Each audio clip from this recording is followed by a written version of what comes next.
The Joe Rogan Experience. Train by day, Joe Rogan podcast by night, all day. Michael Shermer. I come bearing signed gifts for you, Thank sir. you very much. I hope that's the right Why one. the rational believe the irrational? Right. Why is that? Is it simple? It wouldn't be this big of a book No. if it was simple. Yeah, it's not that simple. But, well, first of all, my argument is that it's not irrational to believe conspiracy theories because enough of them are true that it pays to err on the side of assuming more of them are true than actually are, than missing real conspiracy theories, and then that's a costlier error to make. That's a rational perspective. Yeah. The term conspiracy theory got thrown about. There was the first introduction of it into the zeitgeist was during the Kennedy assassination, correct? Yeah, well, around that time, right? Before that, before World War II, really, conspiracy theories were kind of common knowledge. Everybody knew that things were going on behind closed doors, and it was just kind of commonly known, and we just kind of try to figure it out. It didn't become really fringy until right after the JFK thing. That it kind of got as a meme that you're crazy to think these conspiracy theories are true. It became pathologized. Yeah. Richard Hofstadter's, the paranoid style in American politics kind of put that on the map. It's conspiracy theories are something delusional. It's a pathology in your brain. Whereas before that, it wasn't. It was just, even the Declaration of Independence, it's a conspiracy theory. It's saying, look, the British are doing this whole train of abuses and usurpations, and here's what we think they're up to, and here's what we think they want to do, and we're against that. That's printed right there in the Declaration. So It's not fringy, right? It was kind of commonly known that these things happen. The term as a pejorative, though, was introduced into sort of the American culture around the Kennedy assassination. Yeah, that's an interesting story because I'm convinced Lee Harvey Oswald acted alone. I'm not Really? Yes, I am. What makes you convinced of that? Oh, well, I have a whole chapter on it, and we can get into that in a second. But the twist about it, where it seems like there was something up, was that President Johnson was worried that if it looks like there's a conspiracy afoot with the Cubans or the Russians, that could lead to a nuclear exchange.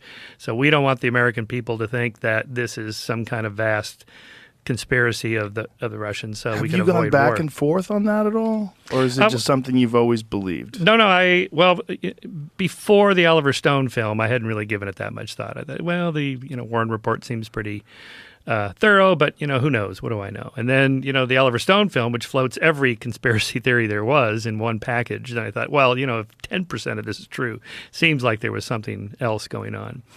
But then, there were web pages posted of here are all the mistakes in the film and here are all the counter arguments. And then I read Gerald Posner's book, Case Closed, about the life of Lee Harvey Oswald and why all the evidence points to him. And then Vincent Bugliosi's book, Reclaiming History, which is 1,500 pages long, and it dissects every one of the hundreds of conspiracy theories. There are something on the order of 140 people have been accused, and a couple hundred organizations have been affiliated with the JFK assassination.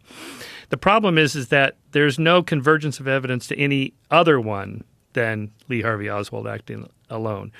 And all the evidence points to him. So it's not impossible.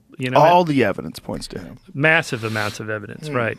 And so now we're supposed to get a new Why do you think tranche of documents. But they're not. They won't release them. They keep stopping the release of these documents. This worries me because that makes people suspicious, as it should. And so, but wait a minute. It worries you because it makes people suspicious, or it worries you because it points to their withholding information because that information looks bad? I would love to see the information, and I would change my mind in a heartbeat. What are your thoughts on the magic bullet? Okay, the magic bullet is not a magic bullet. It's a single bullet theory. That is, what it's usually rendered as is Kennedy and Connally are sitting like this, back. Oh, I'm aware of all of it. Yeah, right. So the bullet doesn't have to go left, right, and so forth. Kennedy was elevated. Yes, right. Yeah. So if you draw a line straight back to the 6th floor window of the book depository building, the bullet goes straight through his back, out his neck, into Connally, through his arm, into his leg, and so forth, in a straight line. Well, the only reason why they had to come up with the theory that one bullet did all that damage. You know that, right? Well, do you know why? Well, I don't know. Go ahead. Because someone was hit by a ricochet in the underpass. On the and so they had to attribute all that damage to one bullet. Right, that's right, yeah. But there's more in Connolly's body. There was more pieces of bullet than were missing from the actual bullet itself. Mm-hmm. Did you ever look at the actual bullet itself? Have you studied it? Yeah, I have a picture of it in there. Yeah, you know, I know a lot about bullets. Yeah, and one of the problems about bullets is there's never been a bullet that's gone through bone and shattered bone and gone through two different bodies and came out looking like that. Well, that looks like a bullet that was shot into water. It is deformed, though. It's slightly deformed, but every bullet that leaves a gun is slightly deformed. That indicates even more so that it didn't hit anything. When bullets hit things, they deform. That's the whole purpose of making bullets like that. These bullets are designed to shatter things and expand upon impact, and it creates more damage. Well, hollow point bullets are. Sure, but all bullets are. Yeah.